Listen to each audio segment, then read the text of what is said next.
चलिए आज हम लोग अर्थशास्त्र क्या है उसको बारे में आज पूरा डिटेल जानेंगे। अर्थशास्त्र के पहले उसको जब भी अगर किसी चैप्टर स्टार्ट करते हैं तो सबसे पहले उसके बारे में जानना चाहिए, उस विषय के बारे में जानना चाहिए। आखिर इसके जनक कौन है, आखिर ये है क्या, इसके बारे में क्या पढ़ेंगे, इसको बारे में सबसे पहले जानना बहुत ही ज़रूरी होता है। देखिए अर्थशास्त्र क्या है, इसको इंग्लिश में हम लोग काची कहते हैं, इसे इकोनॉमिक्स कहते हैं। अर्थशास्त्र को इंग्लिश में इकोनॉमिक्स कहते हैं। और देखिए अर्थशास्त्र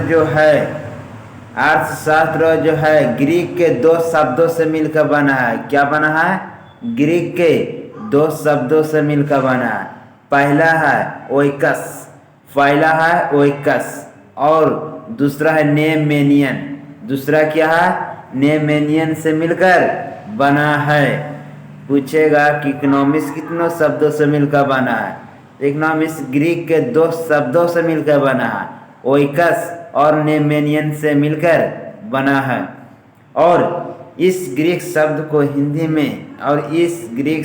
को हिंदी में गृहस्थी प्रबंधन कहते हैं। और गृहस्थी प्रबंधन का मतलब है जो हम लोग काम करते हैं और काम करने के बदले जो आय मिलता है, जो हमारा घर का खर्चा चलता है, उसे ही गृहस्थी प्रबंधन कहते हैं। और आगे देख, और अगला अब है अर्थशास्त्र की परिभाषा क्या है, अर्थशास्त्र किसे कहते हैं, इसका परिभाषा देखने वाले हम लोग हैं। देखिए अर्थशास्त्र किसे कहते हैं।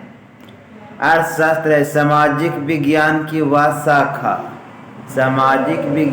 वह शाखा जिसमें वस्तुओं व सेवाओं के उत्पादन के विनिमय, वितरण, उपभोग का अध्ययन किया जाता है, उसे हम लोग क्या कहते हैं?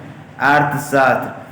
अर्थशास्त्र का मतलब है ये विनिमय, जिसमें बेचने, हम अर्थशास्त्र में हम लोग यही पढ़ेंगे कि क्या इसके बारे में हमारे अर्थव्यवस्था क्या है।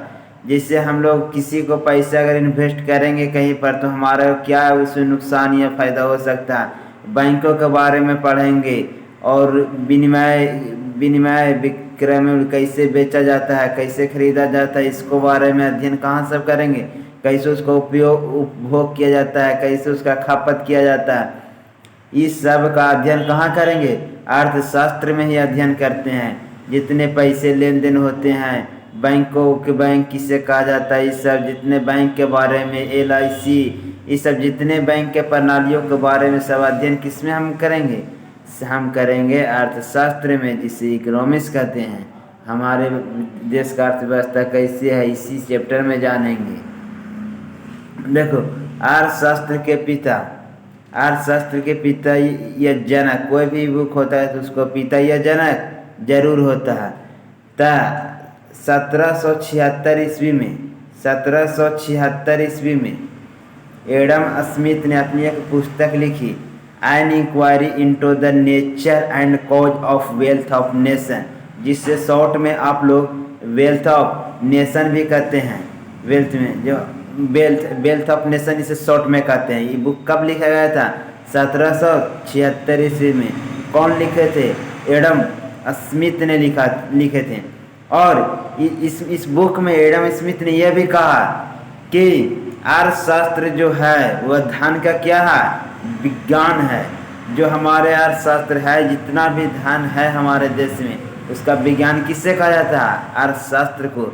धन का विज्ञान अर्थशास्त्र को कौन कहा? एडम स्मिथ गए थे। और देखिए अर्थशास्त्र के प्रकार। तो अर्थशास्त्र के दो भागों में बांटा गया है, व्यष्टि अर्थशास्त्र और समष्टि अर्थशास्त्र। अर्थशास्त्र के दो भागों में बांटा गया है। देखिए पहला अर्थशास्त्र क्या है? व्यष्टि अर्थशास्त्र के अंतर्गत देखिए क्या है। इसके अंतर्गत व्यक्तिगत इकाइयों जैसे व्यक्ति, परिवार, फर्म, उद्योग एवं अनेक वस्तुओं व सेवाओं की कीमत आदि का अध्ययन का विश्लेषण किया जाता है।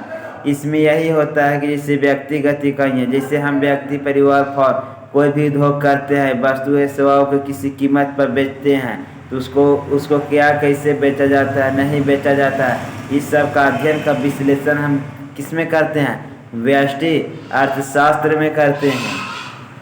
अगला देखिए, और अध्ययन का विश्लेषण, इसका देखिए 4 विश्लेषण क्या है। उपभोक्ता का सिद्धांत, कैसे हम लोग इसका उपभोग करते हैं, इसका सिद्धांत किस में आता है, इसी में। उत्पादन में व्यवहार का सिद्धांत, जो उत्पादन हम लोग करते हैं उसका व्यवहार का सिद्धांत भी आता है। कीमत निर्धारण, जो हम किसी वस्तु को जब हम लोग उपजाते हैं तो उसका कीमत निर्धारण होता है, उसे किस भाव में बेचा जाता है, इसका निर्धारण किस में होता है, व्यष्टि अर्थशास्त्र में ही किया जाता है।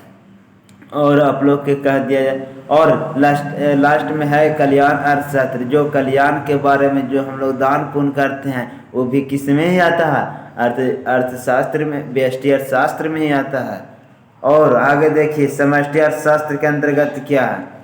समष्टि अर्थशास्त्र के अंतर्गत अर्थव्यवस्था का संपूर्ण रूप अध्ययन किया जाता है, जैसे कुल राष्ट्रीय आय, कुल उपभोग, कुल मांग, कुल पूर्ति, कुल बचत, कुल विनिमय, मतलब संपूर्ण कारा जितने भी, अगर कोई साल भर में या कोई देश का जितना अर्थव्यवस्था होता है, और उसको लास्ट में जो आप लोग का कैबिनेट मंत्री में बैठकर जो उसका आय कि भारत की अर्थव्यवस्था क्या है, उसी को जो कुल आय को जोड़ कर निकाला जाता है, वो सब समष्टि अर्थशास्त्र के अंतर्गत ही किया जाता है।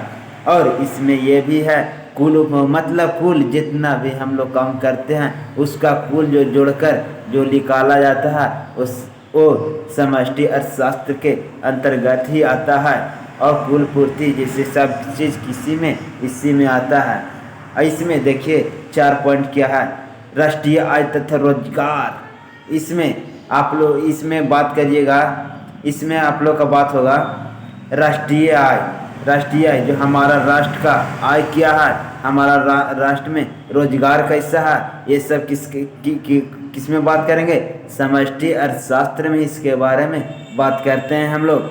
और दूसरा में है राजकोषीय तथा मौद्रिक नीतियाँ, जो राजकोषीय होते हैं, जो मौद्रिक जो पैसा होते हैं, उस नीति के बारे में भी किस में बात किया जाता है, तो समष्टि अर्थशास्त्र में ही बात किया जाता है। और लास्ट तीसरा में है अपस्फीति तथा स्फीति। और चौथा में है सरकारी बजट, जो हमारा देश का जो सरकारी बजट होता है, जो सरकारी बजट जब हमारे साल भर में कोई देश होता है उसको एक कैबिनेट मंत्री के द्वारा जो सरकारी बजट का निकाला जाता है, वो सरकारी बजट भी किसके अंतर्गत आता है, समष्टि अर्थशास्त्र के ही अंतर्गत आता है। और लास्ट में है विनिमय दर तथा भुगतान का शेष। और अगर पूछ देगा आप लोग का अर्थशास्त्र के पिता किसे कहते हैं, तो अर्थशास्त्र के पिता किसे कहते हैं, एडम स्मिथ को कहा जाता है। अर्थशास्त्र का पिता या जनक कौन किसे कहा जाता है, एडम स्मिथ को कहा जाता है। और अगर आप लोग का ऐसे ही हेल्पफुल वीडियो चाहिए तो आप लोग लाइक, सब्सक्राइब और कमेंट जरूर कीजिएगा। हम आप लोग के लिए अच्छे से अच्छे कंटेंट ला कर दे सकते हैं। और इस चैनल पर आप लोग फ्री माध्यम A to Z टॉपिक का इसमें वीडियो डाला जाएगा, चाहे मैथ हो, साइंस हो, आर्ट हो, जीके सब हो, A to Z वीडियो डाला जाएगा। और शॉर्ट में आप लोग का जीके और ट्रिक से रिलेटेड हर एक वीडियो डाला जाता है, उसको भी जाकर देखिए और लाइक और सब्सक्राइब जरूर कीजिएगा। और इस चैनल को जितना से जितना हो सके आप लोग सब्सक्राइब कीजिए, ताकि आप लोग का जितना से जितना अगर सब्सक्राइब कराते हैं तो हम लोग उतना ज़्यादा मोटिवेट होंगे और आप लोग का अच्छे से अच्छे कंटेंट, अगर जिस दिन चैनल अच्छे से अच्छे कंटेंट दे सकते हैं।